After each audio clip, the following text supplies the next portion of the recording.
So we aren't just rebuilding the internet. What we're doing is building verifiability into our data at the most basic level.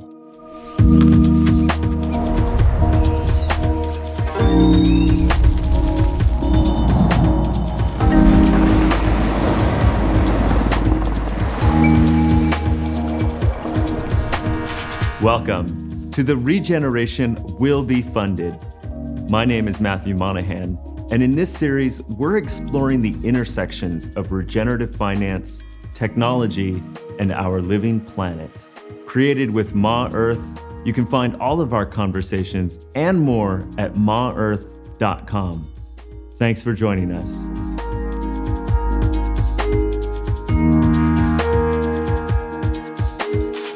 Today's guest is Alan Ransell of Filecoin Green.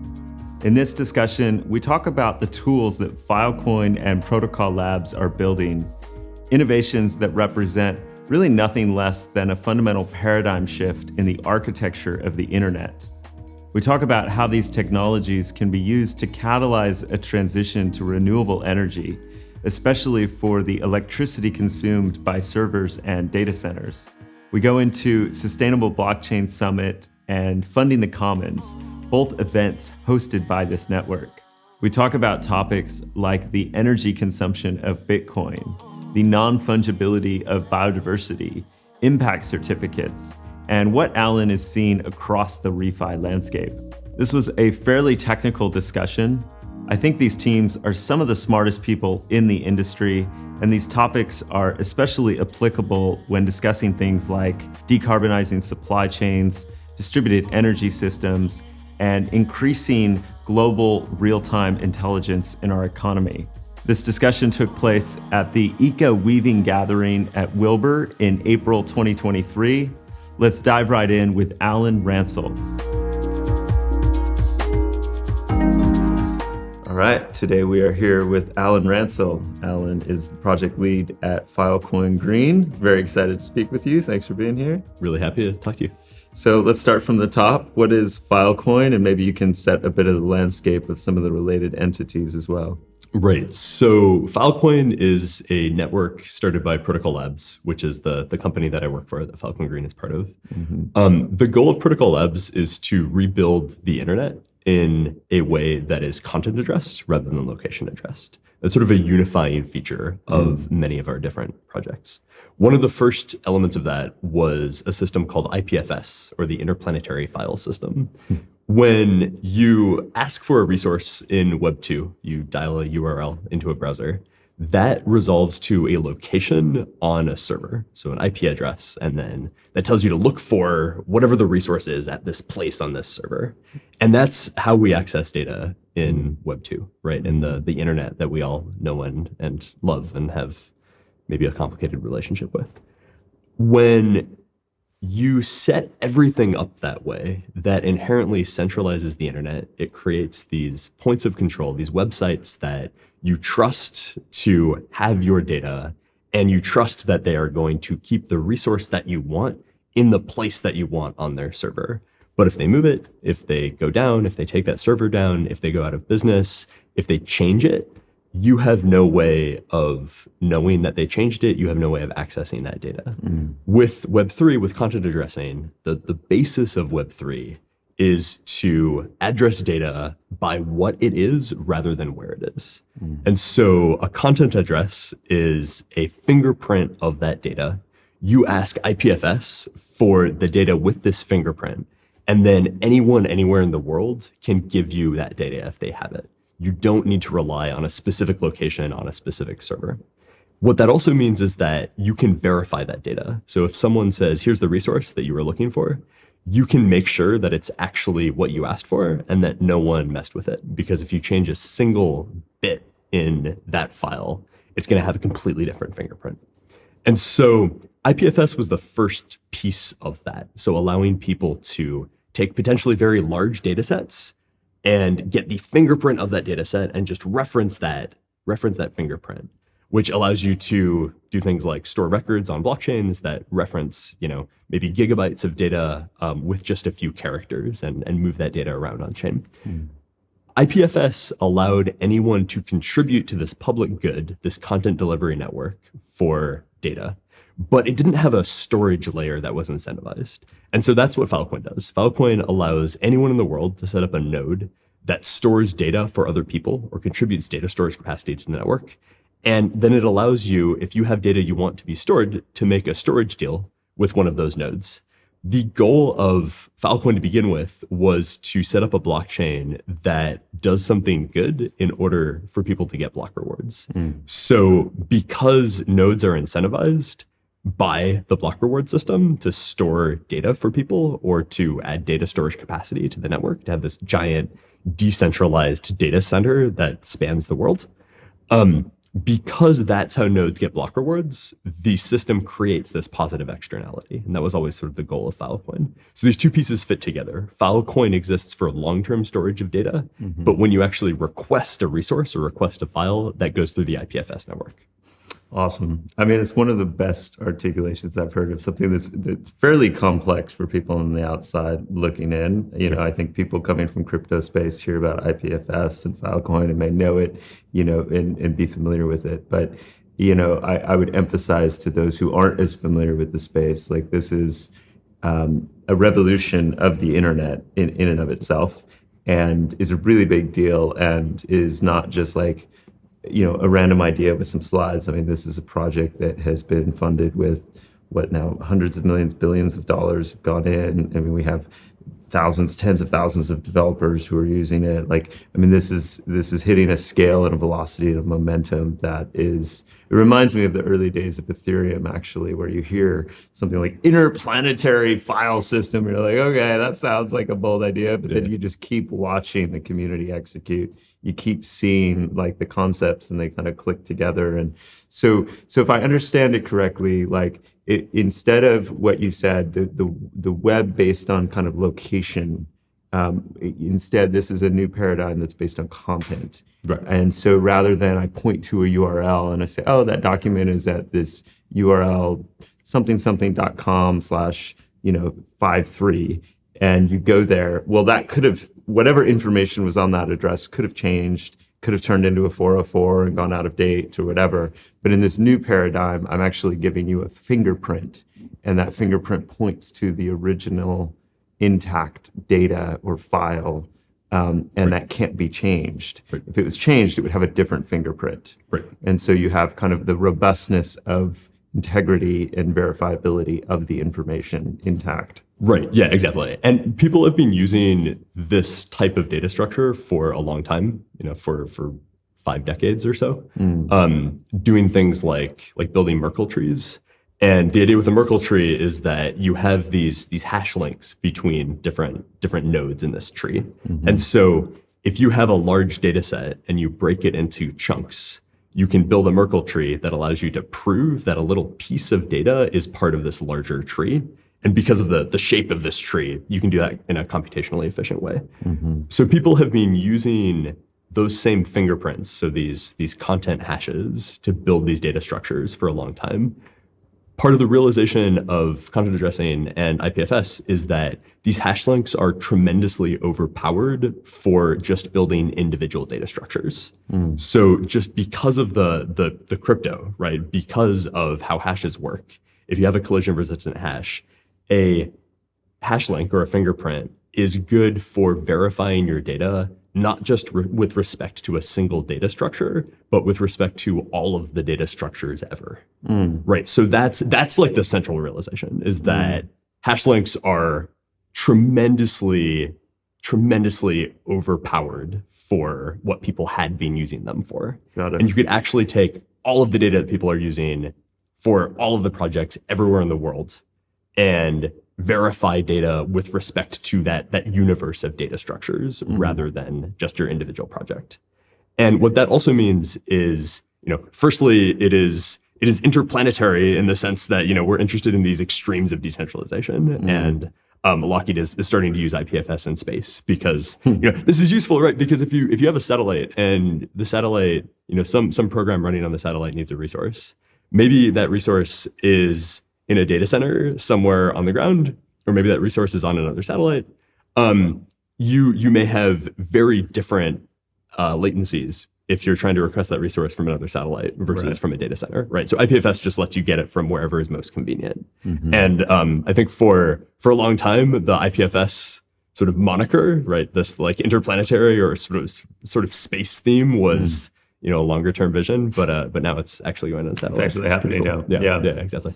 And so then where Filecoin comes in is the actual storage of the data itself and to create an incentive layer. And the incentive structure is not too dissimilar from the concepts that Bitcoin brought in of having a proof of work blockchain that essentially over time creates this incentive for these nodes to increase storage capacity on the network to essentially create kind of a decentralized Amazon Web Services where it can store a lot of information and data for the web, but it's actually decentralized, and the economic incentive is part of also the breakthrough here. Is that roughly correct? Yeah, exactly. So Bitcoin showed the world that you can use these incentives to get a huge number of people to invest a ton of resources in this common project, right, with no central authority. But unfortunately, in the Bitcoin case, that common project is hugely polluting, right? It just uses a tremendous amount of electricity. And the goal with Filecoin from the beginning was to say, okay, can we build something that uses a similar incentive structure where what you are proving that you're doing is not just solving these, people call it a set of puzzles, right? That essentially all these nodes are operating on Bitcoin, like trying to find the next valid block. Rather than building something that just sort of creates a lot of computational waste effectively. Filecoin's goal from the beginning was to build a system where to get those rewards, you have to do something for the network that's positive. And so all of these nodes in the network can store data for other people, and they have to prove every day that they continue to have a copy of that data. And so they put up so an individual node in the network puts up collateral to begin with, and then that collateral is tied to a storage deal. If they continue to store that data and they prove every day that they have a copy of that data, then they keep their collateral and they get a block reward. If they miss those proofs, that collateral starts getting slashed. So they have an incentive to, uphold the agreement that they made. And then if you or I or someone else wants to store data on the network, we can make a storage deal and make that happen. So, I mean, practically speaking, for the average user, what is the promise of this new paradigm beyond like fewer 404s? What's so inherently flawed or problematic about what we currently have that makes this worthwhile? Right.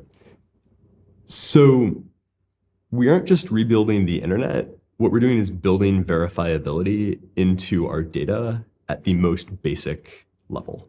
So we're building verifiability into the data itself and how we work with data. And so an example of why this is useful is in sustainability, right? So with the system that we have now, every company that reports on their emissions annually. And they do that because in order to make those reports, they have to have this tremendous, information gathering and auditing exercise where they go to a consultant. The consultant tries to figure out what are all the different things this company does that cause carbon emissions. They go through this huge sort of extended process, and then when they've gone through this auditing process, this assurance process, they have a model that takes a long time, and then they release that model. What that means is that then if they change something, because they're only reporting once a year, it's going to take a year for their customers to know that the carbon intensity of their products changed. And so if you follow that down a supply chain and you imagine someone at the top of the supply chain makes a change, and for every link in that supply chain, the data is delayed by a year, that means that in the current system, the information that we have is not timely and therefore not accurate. That's a huge problem when this is the data that we're all relying on to build sustainability strategies, right? To decarbonize our company, we need to know what are the actual emissions of all the different activities that we do. And that's an information flow problem. And it happens because we don't build verifiability into these systems. In order to build models that are more timely and automatic, those models need ways of verifying that data.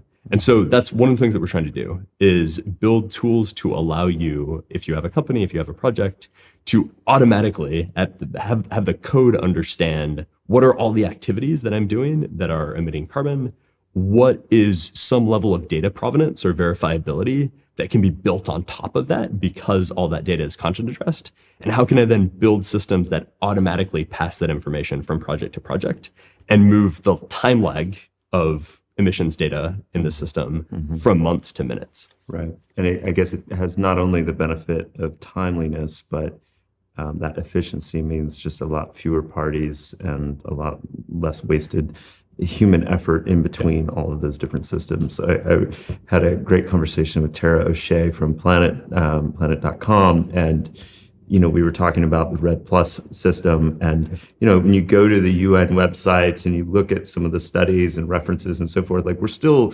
baselining a lot of things up, like 2010 data, this from 2006, and like we have this huge information lag that exists across. Certainly in the sustainability space. And so it is exciting to imagine that verifiability and other aspects of these new tools and frontier technologies are going to increase the speed of our feedback loops so that we can have more accurate information. And if a company publishes a carbon ledger and they publish it as a PDF, right? They just say like our emissions are net zero, and they may give you a detailed accounting even of like what offsets they bought in order to zero out the emissions that they couldn't reduce. But if you try to audit that 2 years later, like there's no automatic way to do that, right? If it's a PDF, right? So we should build a system in which the standard is to have a living carbon ledger, right? So that rather than just this like static information set, when you get new information about, say, a carbon offset project, that information is passed through. So if you were net zero and then your forest burns down, then that should be accounted for in your ledger automatically. I like that living carbon ledger. Yeah. And we think also about the people who are skeptical of companies' claims. We're net zero, climate positive, whatever. And I think a lot of us are skeptical because it's like, well, how do I know what is the proof? And I've seen so much greenwashing before. So we're trying to bring verifiability, which means robustness and more integrity into these systems. So we've talked about IPFS, we've talked about Filecoin. What is Filecoin Green? So in 2020, the Filecoin network launched and it started growing very, very quickly. So currently Filecoin is between 5 and 10% the size of Amazon Web Services. So it's a huge amount of data. And I and others started asking, okay, what is the amount of energy consumed by this network? And so we started doing a lot of research into what we could tell about the energy consumption of Filecoin based on the records on the Filecoin chain of what these nodes are doing. So we can see, just based on-chain records, proofs of how quickly a node is increasing their data storage capacity. We can see how much data they're storing over time. And when they drop data, we can see that too. So we can get these records every block time. So every 30 seconds, the chain is giving us new information about what the state of the Filecoin network is. And so what we said is, okay, rather than just doing sustainability reporting in a spreadsheet, right, that's not dynamic, we wanted to plug all of that information that we have from the Filecoin chain that's constantly updating into a ledger of what the energy use is of the chain and what its emissions are. So Filecoin Green started as a project to do that. So we can use proofs on the Filecoin chain to understand what is the both estimate and upper and lower bounds on the energy use of individual nodes. And then what that lets us do is both look at the energy use of the Filecoin network as a whole, and also look at individual nodes or regionally, how is that energy use distributed across the world?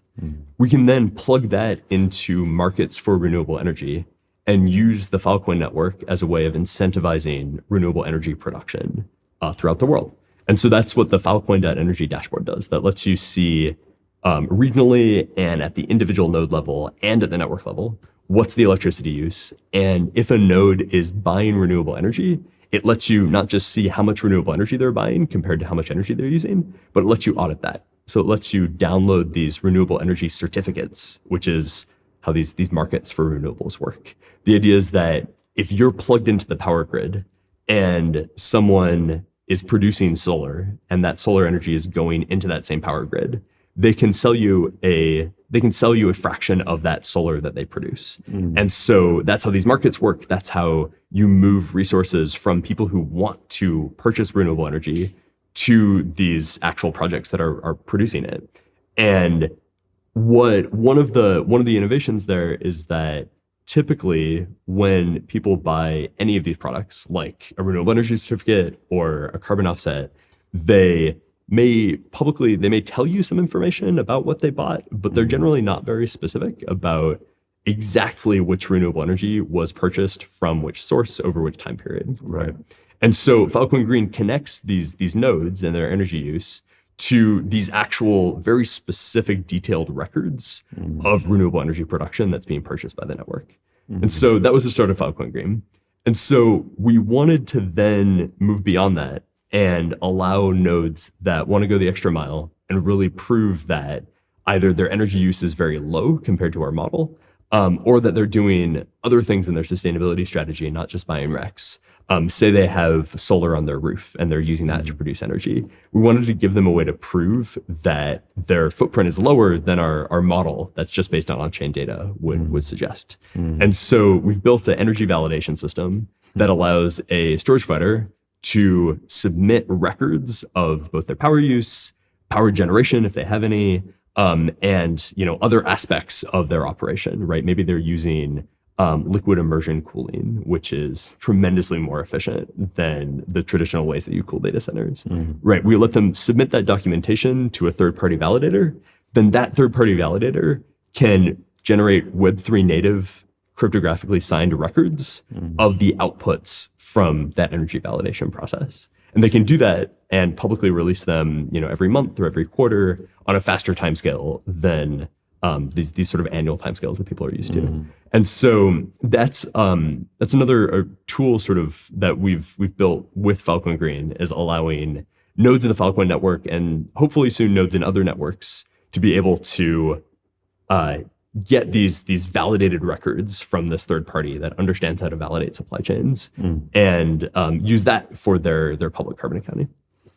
Got it. So it's really about taking responsibility for the energy footprint of the file storage happening on Filecoin and creating information layers and incentive mechanisms for as much of that energy usage to be as renewable as possible at the node layer, so that there's more coordination with renewable energy providers, as well as for those nodes who are doing other aspects of energy generation and cooling in more sustainable ways, that they can get third-party verification and reporting on that.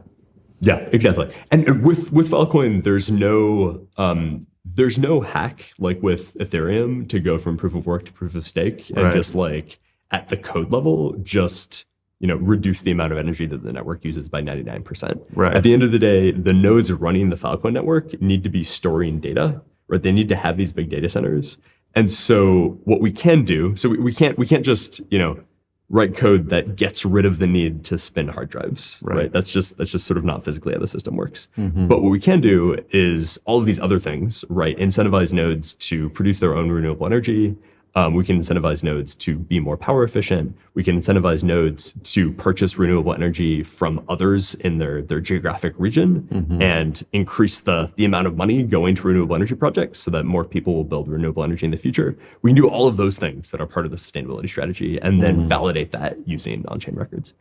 Yeah, so when people hear like, oh, Bitcoin's proof of work, Ethereum is now proof of stake, which solved the mining and electricity issue by 99.9% or whatever. And then they hear, well, Filecoin is proof of work. They might say, oh, well, it's not as green as all these proof of stake networks. But that's actually the wrong comparison. The right comparison would be more like Filecoin versus Amazon Web Services or Google Cloud or whomever, whilst recognizing that Filecoin is very importantly bringing this enormous decentralization component to it, as well as a paradigm shift in even how we retrieve and access information on the web. So the consensus mechanism of Filecoin is called proof of storage. Proof of storage, got it. When a node uses this consensus mechanism, they put data onto the network and they have to prove, firstly, that the data is on the network. And then every day they have to prove that they're continuing to maintain this copy of this data. And so there is overhead to set up those proofs relative to a typical data center, but it's not a situation like proof of work where the amount of energy required is just orders of magnitude more than sort of traditional payment methods, right? The energy use for Filecoin is comparable to the energy use of a typical data center, and we've published dashboards on this. You can check them out at filecoin.energy. But the consensus mechanism, there's a lot that we can do at different stages of this process in order to make the network more environmentally sustainable. People are working on code to actually make these proof systems as efficient as possible. And then we can do all of these other things that we just talked about in order to make the individual nodes use renewable energy and operate more efficiently.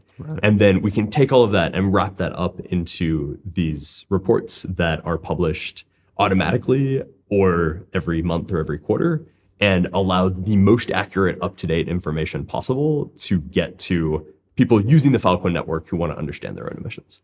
Got it. How has the success been so far since you started Filecoin Green? How do you think about overall results at this stage? Yeah, so through 2022, the network bought as much renewable energy as it used in energy. Right? So the network has purchased 2.8 or so terawatt hours of renewable energy, which is just a tremendous amount of energy. Wow. An individual home in the U.S. uses tens of kilowatt hours of energy a year. So, we're incentivizing a huge amount of renewable energy for the network. And as we are transitioning to allowing individual nodes to prove that they are going beyond just participating in renewable energy markets, and they are changing their operations either by putting solar on the roof or doing or improving the energy efficiency of their hardware. We're seeing a lot of interest from storage providers in doing that because they want people to know that they are running their operation efficiently. And we're trying as much as possible to make sustainability a way that nodes can get more adoption in the network, right? And allowing people to get visibility into, when they make a storage deal, what are the environmental impacts of that? And then using that to drive the people providing those storage deals to be as sustainable as possible. Got it. Okay, so far we've covered IPFS and Filecoin, and then the initiative Filecoin Green, which really takes responsibility and action for the data footprint, because data storage is an enormous amount of energy on the global stage today, pre everything that you're doing. I mean, just the data centers to power the internet is significant.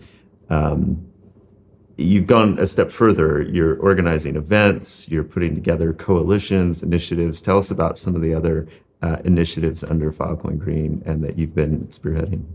Yeah, so by applying this ethos of Web3 to sustainability and emissions reporting, we're going to let people understand what their footprint is better and redirect their resources in service of the environment. We think that by using these tools, we can have a huge impact in realigning the economy with the natural world. And so one of the initiatives that we've started to do that is called the Sustainable Blockchain Summit, which brings together experts in both Web3 and in all of these different fields around renewable energy and carbon offsets and forestry, and tries to allow them to understand what Web3 can offer, and also tries to get people in Web3 to deepen their understanding of the climate crisis and biodiversity crisis, and understand what they can offer to all of these other fields that really need these tools in order to take the next step forward. And so the Sustainable Blockchain Summit has been running for about a year. We've done 4 of them. We've had them in Texas, in Paris, in Bogota, Colombia, and most recently in Massachusetts. The next Sustainable Blockchain Summit in August is going to be SBS Earth, and it's going to be everywhere. And so our goal with SBS Earth is to really reach the projects that are having an impact on the ground and allow them to tell their story. So allow them to tell people about what, say some Web3 token offering that is incentivizing people to protect forests, or to measure biodiversity, or to measure vegetation, or to recycle, all of these projects all over the world that are having this positive environmental impact. We want to bring people who are watching SBS Earth there. We want to show them what's happening on the ground, and really get a deep understanding of how we can use these coordination tools and these validation tools in order to have an impact on the front lines of the climate crisis and on the biodiversity crisis. Yeah, I love that. I haven't been to an SBS yet.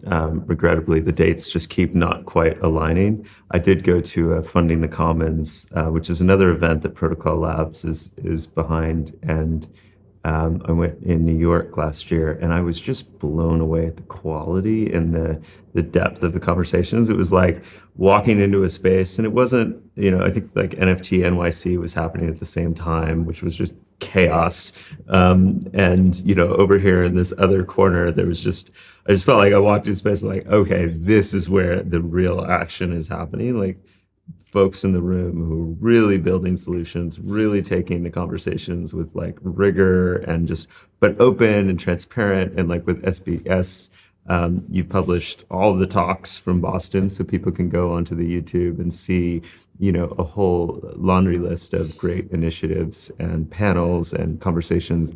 I'm very excited to hear about SBS Earth. And it sounds like you're recognizing this need to bring the blockchain conversations a bit more in touch with land stewards and people on the front lines. Can you say any more about what's driving your thinking there? Yeah, absolutely.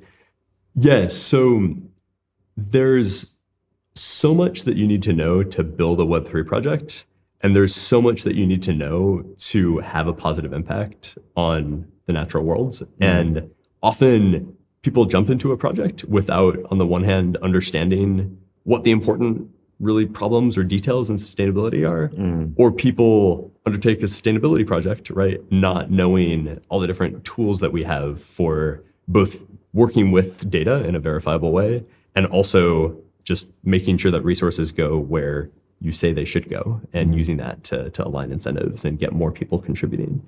And so there's this depth of knowledge that people have and a gulf between them frequently. And so both with Funding the Commons and with SBS, the goal is to close that gap and allow people who are on either side of that gulf to really bridge it and talk to each other. And so we're really proud that the United Nations Framework Convention on Climate Change has supported 2 of our SBS events and sent people there. Because they recognize the need to build these new Web3 native tools in order to solve the climate crisis. And we're hugely thankful that the MIT Energy and Climate Club and the MIT Sustainability Initiative sent people. The head of the MIT Sustainability Initiative came to the SBS event we had in Boston and walked through this workshop called En-ROADS, where you're able to, he just asks people in the audience, what would you do to solve climate change? And he has a live model showing what the decarbonization pathway of the globe is to 2100. And when you suggest something, you can dial that into the model and see, okay, how is this solution that we have going to really affect decarbonization pathways of the globe? And I think that when we're heads down in our own project, doing our own work, it's often very easy for us to really just focus on our solution as a silver bullet And we want to have, like you were saying, a lot of that connection to the academic rigor from places like the MIT Sustainability Initiative in order to give people that broader perspective and really understand, firstly, that there's no silver bullet to either the climate crisis or the biodiversity crisis. It requires a ton of people across industries, across countries, and across expertise working in all these different ways together, right, toward this same goal, right, to realign the economy with the natural worlds, prevent climate change, and really arrest the biodiversity crisis, which is pervasive and terrifying. And the good news, right, is that there are all of these tools and there is all of this knowledge that we can bring to bear on these problems. And if we really work together to build new solutions and implement them, we can make a lot of progress. And another community I heard you reference at when I watched some of the recordings from SBS Boston was the ESG community, and how, right now there's a lot of people in ESG and around finance that aren't necessarily as much bridged with the world around crypto and Web3. How are you seeing those two intersections? Yeah. The ESG community is very rooted in sort of existing finance and industry. And a lot of what we're doing in Web3 with things like renewable energy tracking and carbon offsets really has the potential to leapfrog the way that the existing ESG industry does all of their accounting, right?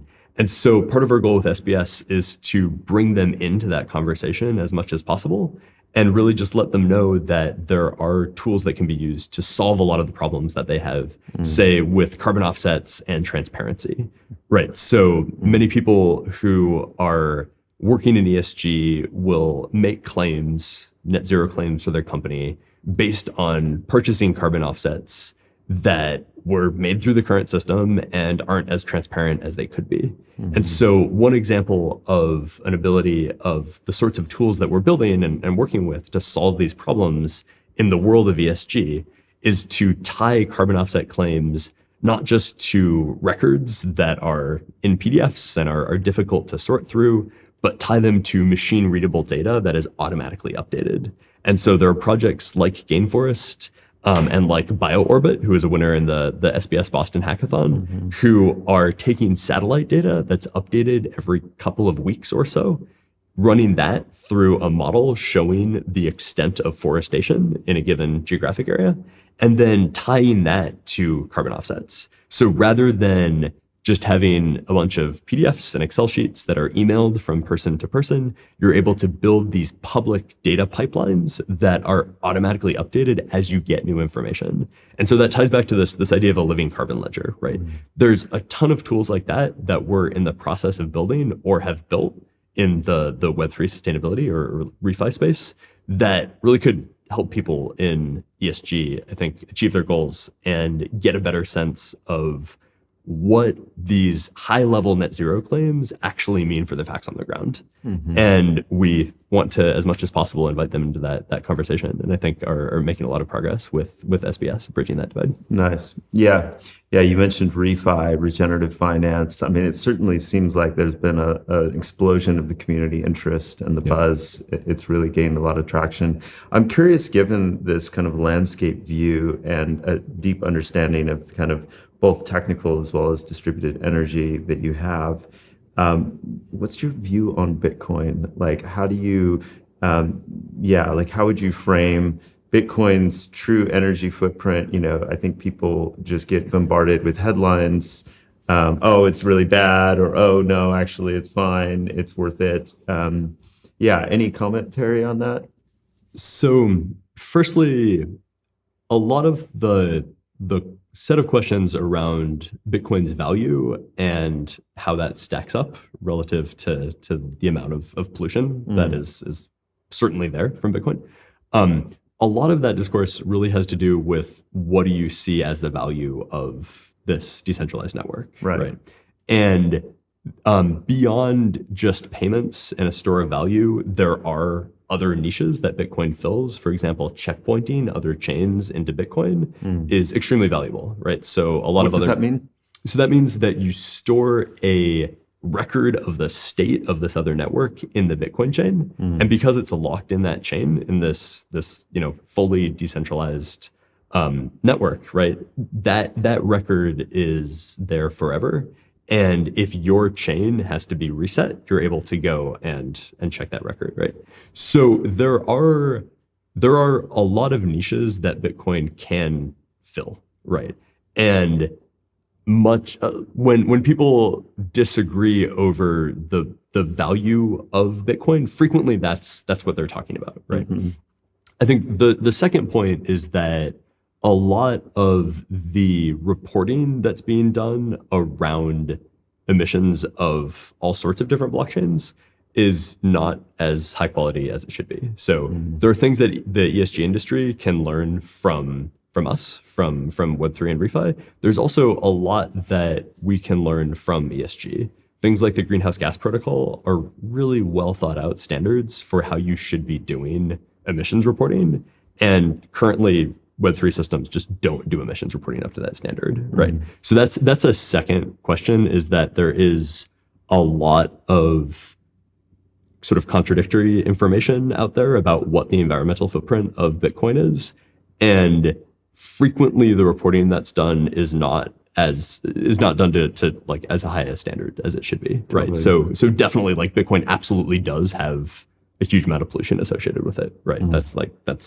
And we can do a lot to bring more transparency and verifiability to emissions reporting around Bitcoin. We just have to get that to happen, right? And then I think the third thing, and a third place where there's a lot of disagreement, is in whether eventually Bitcoin is going to prop up the power grid just based on economic incentives alone. There are a ton of places in the US right now and across the world where, because you have these non-dispatchable power generation resources, so like wind and solar, that you can't just turn them on and off when people need electricity. They do their own thing, right? You can't control when clouds go by. You can't control when it's sunny or not. You can't control when it's windy or not. Those non-dispatchable resources need to have their power be used when they're actually like producing electricity, right? Or that power is just wasted. And so there is some ability for Bitcoin miners to sop up some of that excess electricity. The question is whether the economic incentives alone are enough to really make that work, right? Make Bitcoin really be grid positive. If Bitcoin is willing to pay more for a kilowatt hour of electricity than anyone else on the power grid, then they're not going to be very sensitive to when there's excess power versus when there's less power, right? And that's the situation we have right now. There are Bitcoin miners who will use excess power, and that's great. But in order to make sure that they are using excess power in a way that is beneficial for the grid, they need to not have a higher willingness to pay than anyone else on the grid. Right. As the hash rate of the Bitcoin network continues to increase, we may get to a point, depending on what the price of Bitcoin is, where Bitcoin becomes only willing to take power if that power is very, very cheap, right? In that situation, or if that power is negatively priced. In that situation, you can totally imagine economic incentives by themselves being enough to incentivize Bitcoin miners to turn on and off in a way that supports the grid.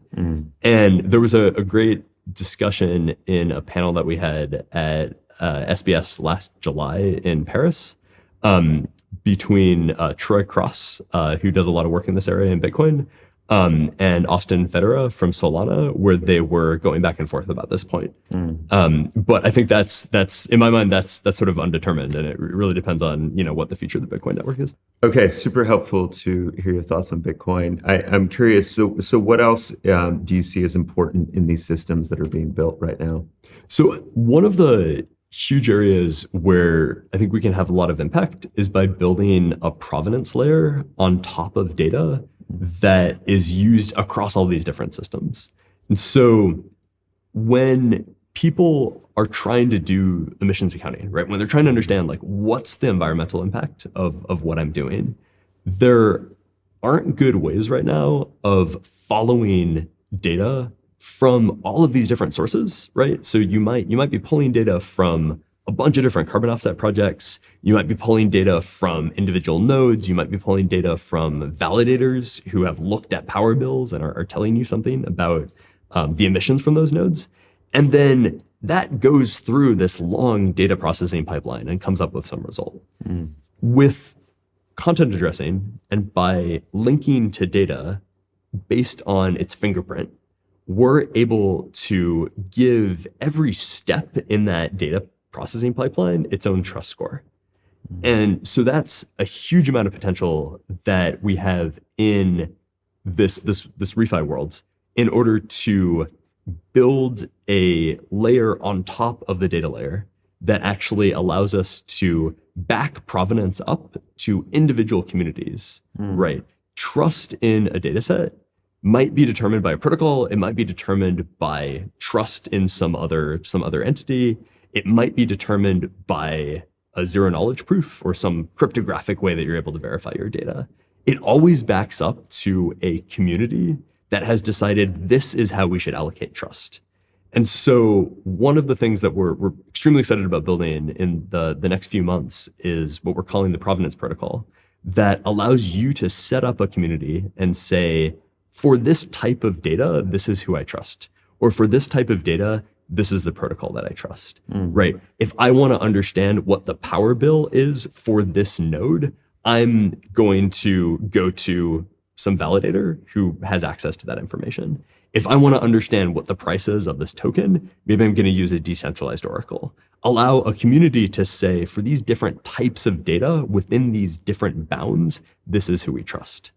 Then, because content addressing allows us to assign those trust scores to any bit of data or any computational process, we can then use that as a layer that fits over all of these different data processing pipelines and allows you to say, if I have this statement at the end that pulls in data from 5 or 10 or 100 different sources and runs across a processing pipeline that may be done on 2 or 3 different platforms, allows you to say, who do I have to trust in order to trust this output?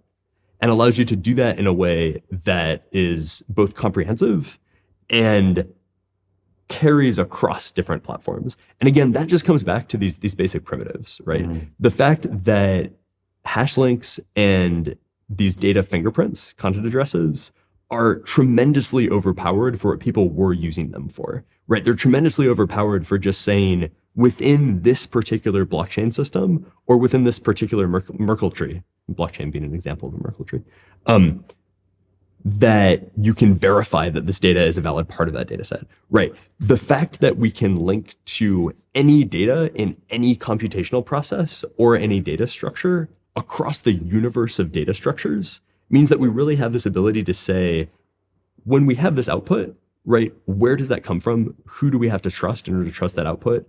And make that as easy as possible and as general as possible so that we're able to build a provenance layer across different data streams and workflows. Got it. Okay, so can you walk us through like maybe an example or a use case and how that would show up for someone? Yeah, sure. So a individual node in the Filecoin network might want to prove that storing data on that node is net zero. In order to do that, it may need to get information from, it may need to prove information from its own power bill. It may need information about the carbon intensity of the electricity grid, like when it was storing data. And maybe it buys renewable energy certificates, right? And so those are validated through this extra process. And so we can set up a community that says, here are sources of information that we trust for each of those information types. And then we're able to say, here is a public program that you can run that takes this information in. Here's the person who wrote this program. They're also trusted or not trusted. Maybe they have a trust score. That program takes that information and then outputs some carbon emissions intensity, right? We're able to then say, according to a data provenance layer that's independent of those individual computational elements, we're able to say, here's the data that goes in, here's the trust score of this data according to communities that you trust, then here's the code, here's who wrote that code. If you trust them, then that's who you need to trust this output.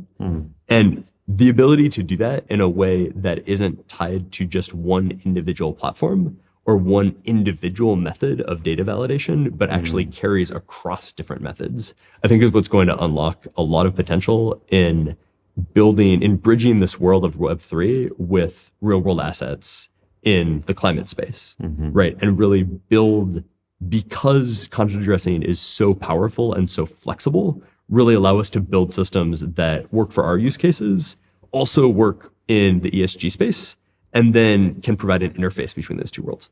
Got it. And that final output, okay, that node is net zero. You said trust score. Does that mean it's going to be like a 1 to 10 score ranking kind of thing? Or is it just kind of like yep, this was verified because it used all of these data sources that it said it trusted? Or what's that look like? So it depends on the community. A different community might assign trust in different ways.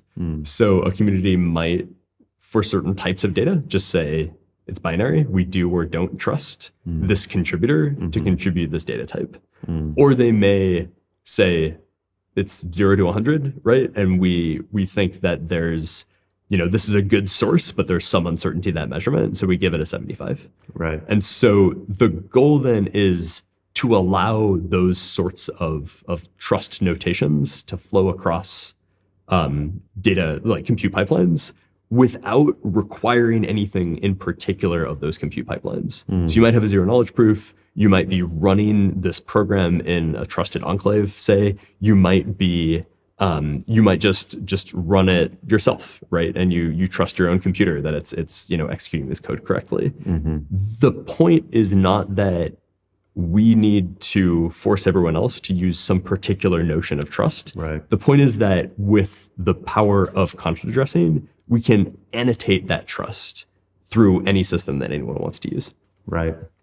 What I love about it is you're just bringing more flexibility to the scale of the coordination challenges ahead of us. Like when you talk about decarbonization, like it's not going to be one energy company, one transportation vehicle, one supply chain solution. Like we're going to need systems that support the plurality of actors and stakeholders involved. And so what you're suggesting here is that these new tools and primitives around content addressing can really help to create verifiability within this web of stakeholders as we share and exchange information and verify and trust each other. And I guess where this all leads at some level is that blockchain is going to bring a system of carbon credits into this living carbon ledger.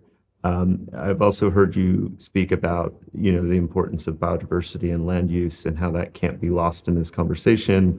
And obviously there's a number of projects exploring eco credits beyond just carbon. So we'd love to dig into what visions you have, Alan, of how this all plays out in the future, what possible scenarios we can look to.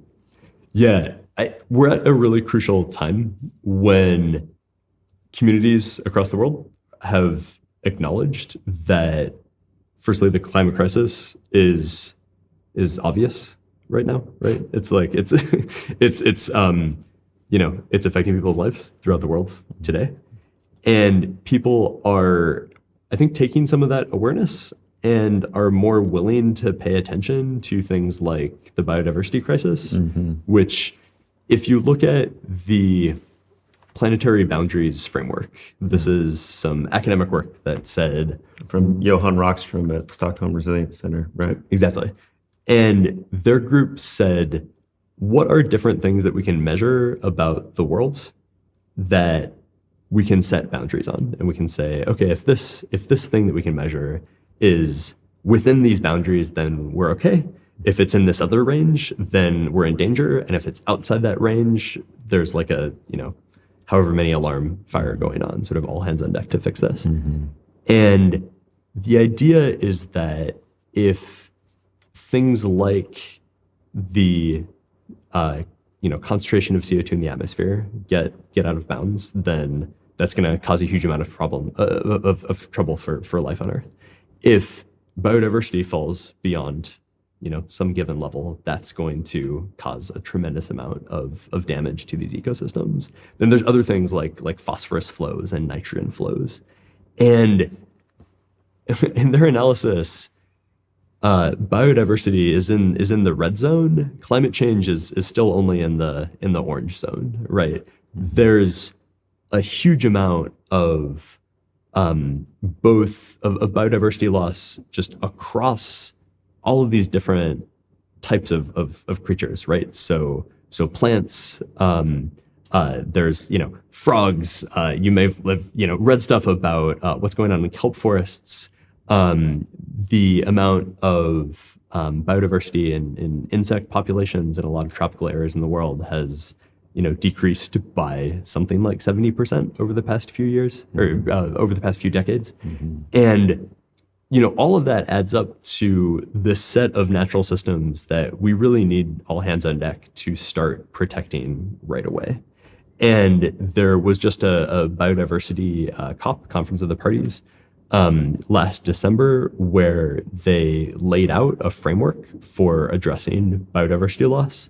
And we need to mobilize our community as much as possible in order to take our tools and apply them to biodiversity. And I think the promise there, right, is the ability to protect a lot of natural systems that need protection right now. I think that part of the challenge is that biodiversity is connected to many different actions that we take, and it's connected to many different things that we can, measure about the natural world, right? So carbon emissions is a little more narrowly scoped, right? There's this molecule, carbon dioxide, and there are several other molecules like methane and things that also contribute to global warming. But there's this atmospheric chemistry that we share that we need to get back into bounds. Biodiversity isn't like that, right? So you can emit carbon here and pull it out of the atmosphere here, and your atmospheric chemistry nets out to zero. But you can't make a species go extinct in one place and then protect or revive some other species in another. Yeah, it doesn't make sense, right? So there's a lot of discussion that's happening right now as to how to actually set up markets to protect biodiversity, or whether markets are the right mechanisms to protect biodiversity.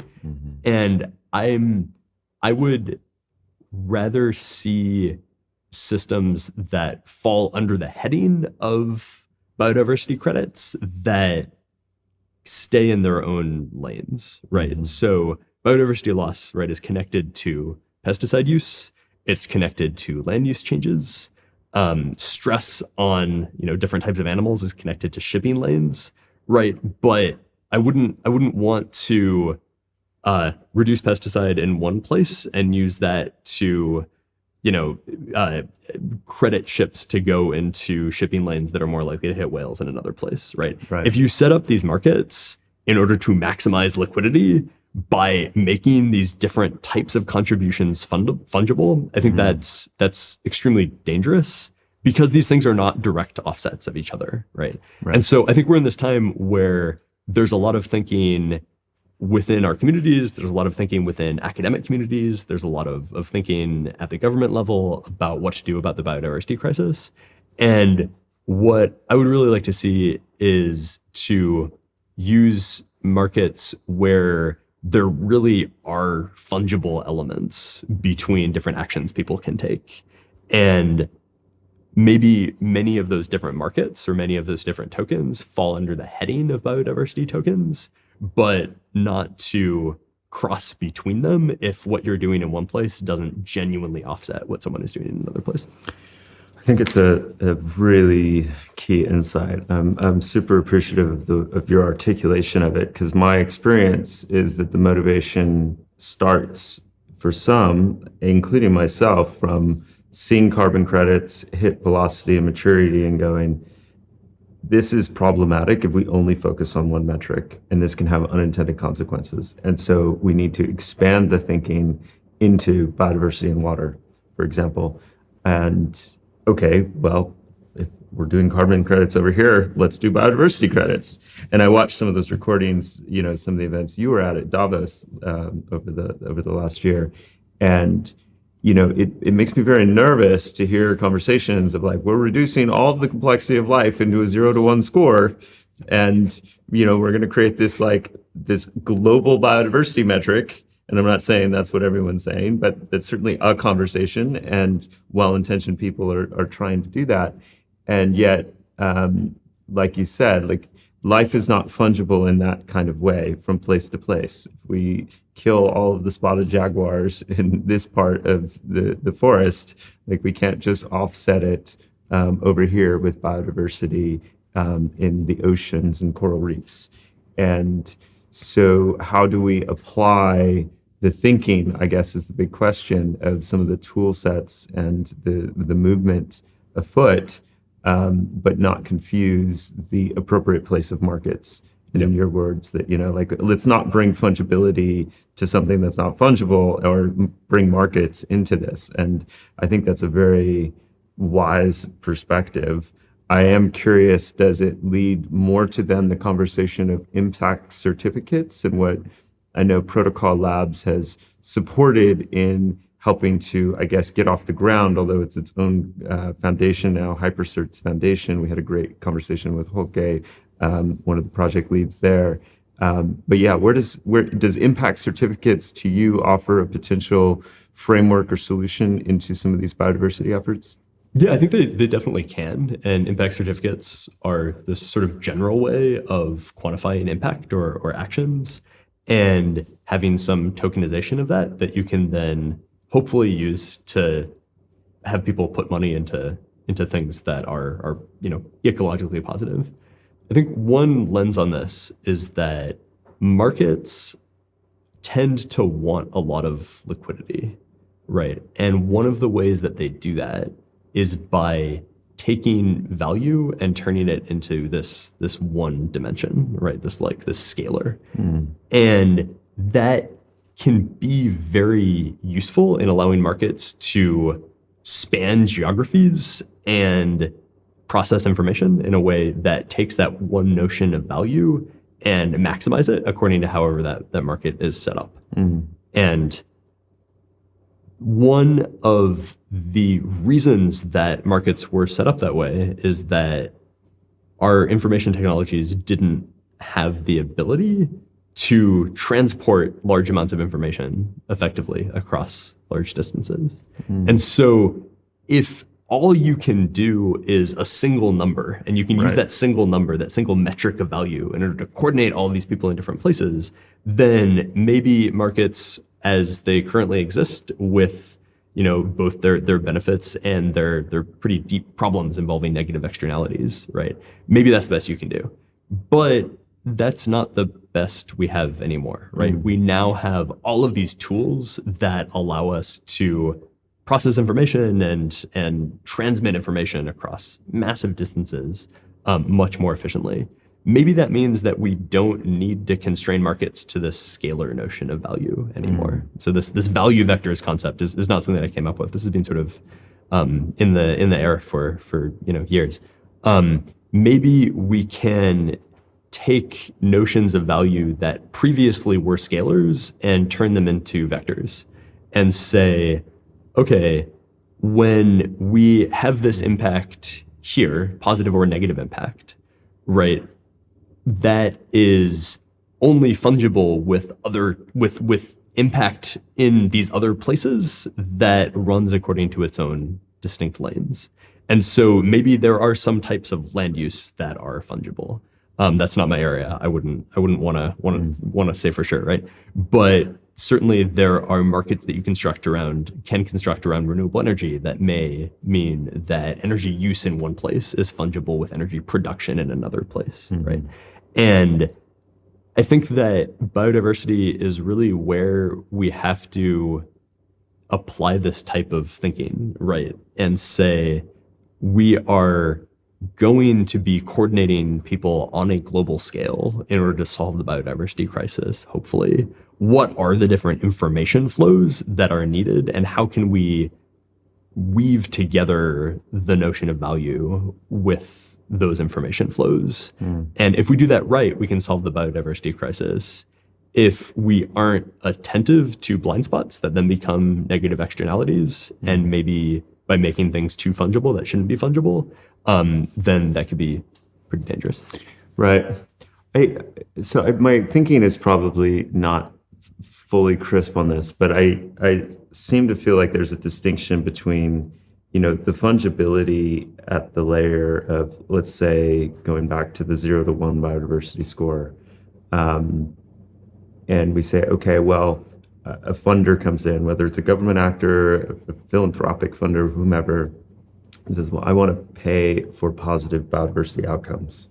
And so an improvement in the biodiversity of an ecosystem, of 20% of this 0 to 1 score, I will pay X dollars representation of value for that. And so in that case, what you're suggesting is, well, now that we have so much more richer information and data, we could use that to still inform somewhat of a reduced scoring mechanism to enable that kind of positive improvement to be rewarded or compensated. But the problem comes in if you are using that score to effectively offset behavior or excuse behavior in some jurisdiction. Go, okay, well, I killed all the fish over here, but I'm just going to buy some biodiversity credits to make up for it. It's like that's where it really becomes problematic. How do you think about those distinctions and what I just said? Yeah, saying that well, ocelots are extinct now, but we brought back woolly mammoths is not where we want to be, right? Mm-hmm. Or how we set this up. Yeah, I think that it depends a lot on, like you just said, whether there's money that just wants to have a particular outcome and the goal is to measure that outcome and prove that outcome, versus if that outcome is being held up against something negative somewhere else, right? Mm-hmm. So is it an outcome or is it an offset, mm-hmm. right? And I think that how you set up the accounting is going to be really different, but how you measure and how you prove what you're doing can be very similar, right? And that's one of the places where I think in the Web3 and ReFi community, we can take a lot of our tools that we have for collecting data from many different places, many different sources, and then putting that into some report or some record, and then tying that to the impact, right? That's where a lot of the infrastructure that we have is better than the infrastructure anywhere else. And that's where we, by establishing data provenance and establishing provenance in a way that is flexible and allows people, say government actors, right, that are coming in and saying, we want to do a debt for nature swap. And we need to be able to prove that the nature or the biodiversity is being protected in this area. In order to do that, we can give them really robust systems as long as we're willing to build the tools that work for their requirements, right? But by applying this basic infrastructure that we have, we can do that accounting in a way that is way more rigorous than what you can do with Web2 technologies. Got it. Yeah, and I think also the one distinction I would just emphasize when it comes to the conversation about biodiversity is we tend to somewhat orient then to a binary existence of a species. But who's to decide well, we've reduced the giraffe population by 90%, but we still have those giraffes, but we really wanted to save this, beetle. And so we saved that beetle and now we have a higher biodiversity score for our actions. Trying to reduce the complexity of life in these ways is just, it's kind of a fool's errand, and it's we're going to do the best we can, and we need to have extreme humility. And I keep coming back to the relocalization and the sovereignty back at the watershed level, the bioregional level, the people who are most affected in that community, who are in relationship with the land, and the challenge of trying to bring top-down systems that can result in absentee landowners, people, commissioning carbon projects in some far-off place that they have no understanding of the ecology or the local needs. And And in many well-intentioned cases, we could just have, all sorts of perverse consequences to this type of approach. So I guess my last question on this is just, how do you see the ability of these different ledger systems, the verifiability of data, content addressing, to kind of really empower more of a local grassroots or bottoms-up approach to the ecological response and coordination? Yeah, it's pretty clear that indigenous groups understand how to steward land and steward biodiversity far better than the sort of mainstream Western economy does. And to the extent that we can really support those groups, we should absolutely do that. And we should be building, and many people are building tools that are trying to channel resources into indigenous-led efforts in order to really promote these ways of stewarding land that are better from a biodiversity perspective and climate perspective, right? Mm-hmm. And actually have people in harmony with the natural world in ways that the majority of the sort of lifestyle that the majority of people on the planet live is sort of not in harmony with, right? And I think that we should absolutely do as much of that as we can. I think when we do that, we need to be really humble and not jump in with some pre-baked technological solution and just sort of apply it. We need to ask people what they need and genuinely let them lead, right? Mm. And we can and should, and many people are, but people should do more. Build systems that really sort of amplify that. Yeah, and I would agree with that. I'd go one step further and say, it also applies to so many local farmers and foresters and land stewards across ethnic origin or how they identify, because we see it on our land in New Zealand, where top-down frameworks and rules from government, often coming with a green agenda and like really well intentioned, is often just not in touch with what we're actually seeing on the landscape and the incentive structure and mechanism that would make sense in our particular place. And it's no one's fault, but I just keep pointing to this dichotomy between kind of top-down economic approaches versus, can we build tools that are really congruent with local empowerment of governance and sovereignty, and things like impact NFTs and certificates, or local origination of ecosystem service credits and so forth. Like, I think there's a lot of promise there, but it does require a little bit of a mindset shift. Yeah.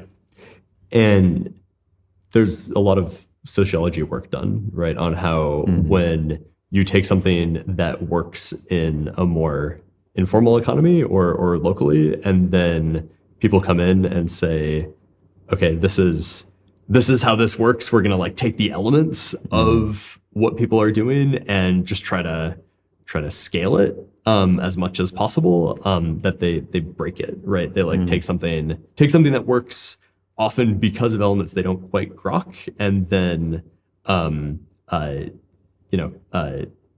when they try to scale that system, totally. it falls apart, right? Where one example of this, right, is tree farming, where natural forests have a certain amount of lumber yield. People go in and say, we're going to try to optimize forests for to maximize the lumber yield. They don't understand the importance of having different tree species and mycorrhiza and all the other elements of that ecosystem. Totally. And it doesn't just destroy the biodiversity, but it, over several generations, destroys their actual ability to produce healthy trees and get lumber from it, right? So it ends up being just very self-defeating. And yeah, I do think that often many of these sort of more local ways of managing land, in which people are tied to those natural systems in a sort of more profound way. Like you talked about absentee landlords, or I live in the Pacific Northwest, and a huge problem is that these large swaths of forest are owned by just investment companies that have no real tie to the land, right? And they're just trying to maximize lumber yield. If we can, as much as possible, go back to a situation where people really are tied to their land and understand it in a deeper way, it's not just a set of numbers on a spreadsheet. I think that's really positive and a great direction to go. Yeah. So outside of, or maybe within Protocol Labs world, you talked about the Provenance work. What are some of the other initiatives or projects across the landscape that you're excited about these days? I am really excited about a lot of the Funding the Commons work and the Shelling Point and Gitcoin community. I think that it's often surprising to people that Web3 would result in so much of a culture and community of valuing public goods. I think because a lot of the attention gets spent on NFTs and token prices and the whole sort of crypto casino, people don't expect there to be this sort of more community of people who are thoughtful about what is necessary for us to all be in community with each other, beyond just the technical and market related stuff, but really looking at how can we value and put resources into commons, I think is just a really important thread that this community has been developing. Yeah, it's super exciting. I mean, as we're recording this in April, there was just a big John Oliver segment, and I saw that it had like millions of views in just the last few days. 25-minute rant of the terrible evils of crypto and blockchain and everything else. And part of the motivation of this interview series is just to try to make sure that we're sharing some of the signal from the noise of people who are, as you said, focused on public goods, building community, trying to find alternative pathways for the shared challenges that we all face as a planet. And there's a lot of really good work, and you've been out at the forefront of a lot of it. I feel like I see you everywhere, like every conference. I don't want to know how many frequent flyer miles you've had to rack up the last year, because you seem to be doing the rounds, but very effective messenger, and really trying to help people understand what can be quite difficult and technical topics. It's still in an early stage and in a nascent stage of development, but certainly important and gaining a lot of traction. Are there any other final messages that you want to share with the audience? Yeah, I think just the idea that this whole space, right, Web3 and crypto and the decentralized web just runs such a spectrum, right? And you have people from all of these different viewpoints, and I think that there are sort of, whoever you are, there's a niche where people are sort of thinking along similar lines, and we can take a lot of these tools, and the future is sort of ours to shape with them, right? We can apply them in ways that are ecologically destructive or ecologically protective, right? Or in ways that create or reduce inequality between people, and we should choose to build the systems that are going to make the future better. Alan Ransell, thank you so much. Thank you. Great talking to you. I hope you enjoyed that conversation with Alan. To learn more about Filecoin Green, go to green.filecoin.io. For more on Protocol Labs, go to protocol.ai. For the Sustainable Blockchain Summit, go to sbs.tech. And for Funding the Commons, it's fundingthecommons.io. You might also be interested in the conversation we had with Holke Brahmer of HyperCerts Foundation. You can find all of these links, of course, in our show notes. For more conversations, go to maearth.com. I'll see you next time.